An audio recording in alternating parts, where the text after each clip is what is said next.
Lógicamente, antes de hacer un trabajo de este tipo, piensas un poco en cómo enfocarlo, por dónde tienes que ir.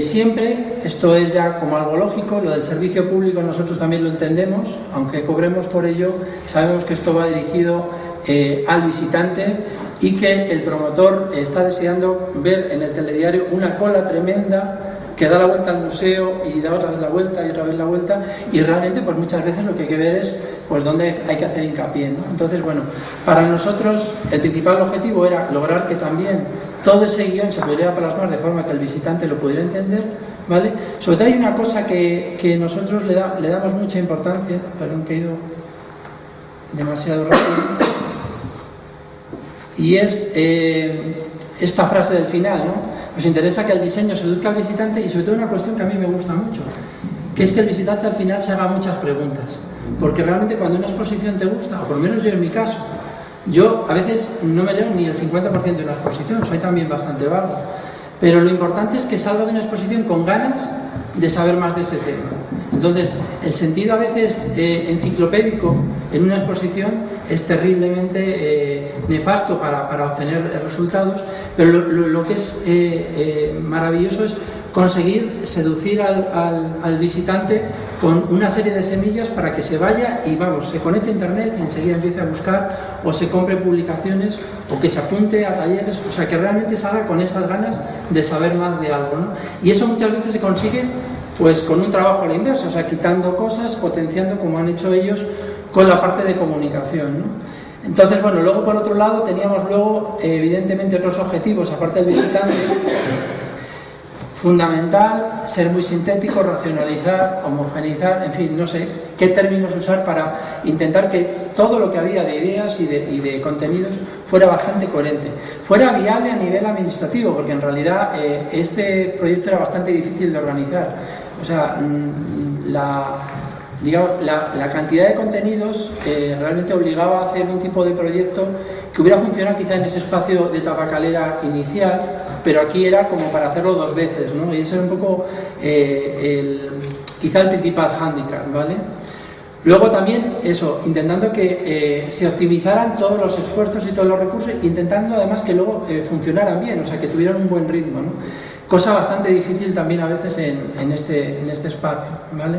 Y ya empezamos un poco con el planteamiento museográfico. Realmente nosotros cuando empezamos a diseñar, y en este caso fue quizá lo más importante, es que esta no es una exposición al uso en la que, como hace muchas veces la Subdirección General de Bellas Artes, puede encargar el trabajo bien por el perfil a un arquitecto o a un equipo de diseño que tenga más peso en la imagen, y luego se van desatando los oficios, ¿no? En este caso, esta fase de multidisciplinar que ha estado, yo creo, presente en todas las presentaciones, era más necesaria porque aquí cada espacio era necesario concebirlo pensando en el responsable de medios audiovisuales, sabiendo los requisitos de conservación de la obra, sabiendo que arquitectónicamente no podía entrar este mueble, sabiendo que la otra obra venía con un embalaje de no sé cuánto, o sea que realmente es que no podías hacer nada pensando solo en un oficio. Así que prácticamente lo único que hubo que hacer al principio es como aportar ideas por cada uno de ellos y ver realmente cómo se conjugaban. Y en plano, continuamente borrar y volver a empezar con muchas de las salas. Entonces, este trabajo, que al final en muchos casos se hace por lógicas también administrativas, como un poco por oficios, hay veces que veis en los créditos de una exposición como figura diseñador expositivo, la gráfica otra empresa, los audiovisuales otra empresa y demás. Aquí lo sintetizamos un poco nosotros, pero continuamente trabajando todos a la vez, pues porque nos dimos cuenta que en este espacio cualquier pequeña cuestión afectaba totalmente a toda la esencia del montaje, ¿no? Entonces, en cuanto a las primeras ideas, antes de ponernos a diseñar, había cuestiones fundamentales, ¿no? La primera, bueno, una exposición sobre Oriente, bueno, eso está chupado, ¿no? Porque claro, uno solo tiene que irse a cenar y ve unos restaurantes, ¿no?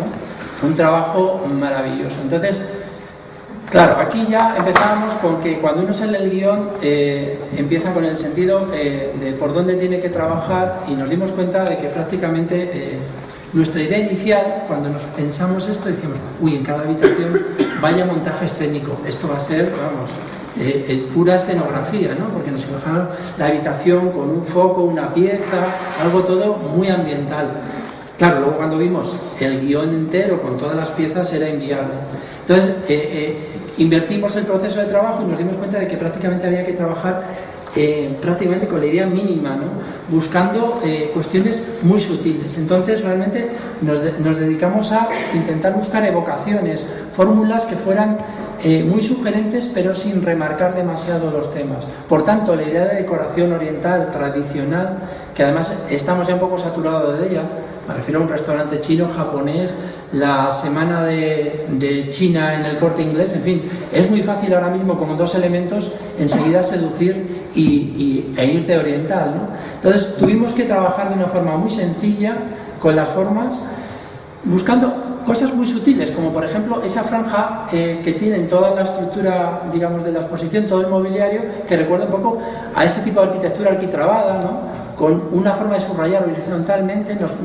Queríamos que la exposición no llegara demasiado al techo. Tenemos 2 pisos con 2 alturas muy diferenciadas, y de esta forma hacíamos una exposición bajita, no demasiado grandilocuente, para que fuera toda muy uniforme, ¿no? Y con elementos muy sencillos, como por ejemplo solamente ese toque de color, ¿no? Que ya hemos comentado, ya se ha comentado mucho sobre el rojo. De hecho, por ejemplo, esta imagen es el pabellón de China en la Expo de Shanghái, y veis como al final ellos también utilizan un poco su propio icono de arquitectura, ¿no? Son ideas muy sencillas para que la arquitectura no fuera sobredimensionada. Realmente al final nuestro diseño, no sé cómo denominarlo, pero era casi como franciscano, era la versión básica de un coche cuando lo vas a comprar y no quieres ningún extra. Pues nosotros teníamos que hacer algo sin extras, porque ya la exposición tenía demasiadas cosas en un espacio muy pequeño. A nivel de gráfica lo mismo, o sea, pensamos en cómo casi coger los mismos elementos de la arquitectura y plantearlos de forma muy sencilla, ¿no? Entonces, bueno, pues quizá el elemento más fácil era la pictografía, ¿no? La escritura oriental, ese sentido de vertical, esa forma de trabajar con poco color, y el concepto de la verticalidad porque nos gustaba y por una cuestión también funcional. Es que no había espacio para hacer carteles horizontales, realmente es que teníamos casi que encajarlos un poco en la misma línea. Hay cosas que vienen bien, ¿no? Como por ejemplo jugar con la dualidad que está presente entre Oriente y Occidente, el taoísmo, casi incluso pues la dualidad le llamamos a 2 colores, a miles de cosas, ¿no? A la hora de plantearlo. Los muebles también, ¿no? Entonces, por eso insisto en que casi cogíamos conceptos muy básicos, pero luego a la hora de expresarlos no tenían que estar muy notorios, sino casi que todos se quedan sintetizados en 1 o 2 ejemplos, ¿no? A nivel de museografía, pues claro, nos dimos cuenta de que había como 2 líneas, porque sí que es cierto que todo el discurso en general apostaba ya por un planteamiento museológico mucho más avanzado, con el peso científico, pero desde luego incorporando nuevas lecturas, ¿no? Pero sucedía que, claro, había momentos en la exposición que por la densidad de contenidos y el número de obras era difícil establecer, digamos, esas lecturas, esas nuevas visiones, porque realmente nos encontramos con una condensación muy fuerte. Había cuestiones científicas que había que decir. Afortunadamente, el propio discurso también incorporaba momentos en los que, bueno, pues hablaba de sorpresa, de inmersión, de interactividad. O sea, había palabras que de repente no son propias de trabajos o de guiones que hemos recibido, ¿no? Nosotros hemos trabajado en parques temáticos, así con esto os digo todo, que realmente palabras como inmersión las hemos nosotros recibido hace muchos años, pero digamos, en sistemas de trabajo donde no hay ningún reparo en utilizar términos de este estilo, ¿no? Entonces, lo que sí que estaba claro, y pongo esta imagen un poco como ejemplo, es que el guión realmente sí que promovía este tipo de planteamientos museográficos como mucho más atractivos, y que realmente la intención era pues como más intervencionista, ¿no? Quedarse realmente en ese concepto de exhibición con obra y mensaje. Bueno, ya empezamos con el proyecto, y aquí es donde, bueno, pues por no hacerlo más extenso, lo que voy a intentar es un poco hacer hincapié en los puntos que vemos un poco más significativos, ¿vale? Por un lado, una cuestión inevitable, ya se ha mencionado, era el tema del recorrido, ¿vale? Yo creo que es algo evidente, pero me interesa porque hay cosas de la exposición que no me gustan, y no me gustan ya desde antes de hacerla, porque es que estaban ahí. Entonces ya sabíamos que el resultado iba a ser así, ¿no? Entonces nos encontramos con que la arquitectura estaba llena de interferencias. Bueno, este espacio es especialmente, digamos, difícil, ¿no? El pasillo que tenemos en la segunda planta. El tema del guión, ¿no? Que de alguna manera obligaba a que tuviéramos que establecer un sentido ya de recorrido, aunque luego realmente nos dábamos cuenta que la lectura era muchísimo más libre. O sea, la lectura no era condicionada, no tenía que ser por etapas, no pasaba nada si no te leías una etapa, pero realmente accedías a cualquiera de ellas y era como aparentemente autónomo. Pero la gente y la tendencia a seguir la propia cronología de la exposición hacía que, digamos, que el guión fuera importante, ¿no? El tema del recorrido unívoco, y bueno, sobre todo es que nos damos cuenta que esto para nosotros era, digamos, una circunstancia que teníamos que ya trabajar con ella, ¿no? Era un condicionante importante. ¿Por qué? Pues porque nos encontrábamos con que, de alguna manera, aunque hay gente que no lo plantea así, pero realmente el visitante podía sentirse un poco como dirigido, ¿no? Dirigido en el sentido de que había veces que no sabíamos si era importante cuando saliera de una sala si iba a entrar perfectamente en la otra, o realmente se encontraba la flecha y si se iba a sentir como incómodo, ¿no? Porque le faltaba a lo mejor esa otra fase que se había perdido entre medias. Esta fórmula que en algunos casos dice, no, da igual, la puedes ver por delante, por detrás, aquí obligó incluso pues, a generar a lo mejor un exceso de señalización, otra cosa que normalmente un diseñador digamos, odia tener que poner más flechas de las debidas, ¿no? Recorridos tipo cul-de-sac, que en algunos casos no pasa nada, pues porque son lo suficientemente grandes para que entren por un lado y salgan por otro, generando una espina central y entonces no da esa sensación, pero otros como esto que parece que en cuanto haya, o sea, un fin de semana, es como que te asomas al balcón y estás, bueno, venga, pasa el siguiente, ¿no? Y que realmente te encuentras como dices, no sé si es realmente importante generar un contenido aquí o hay veces que es mejor obviarlo o plantearlo de otra manera.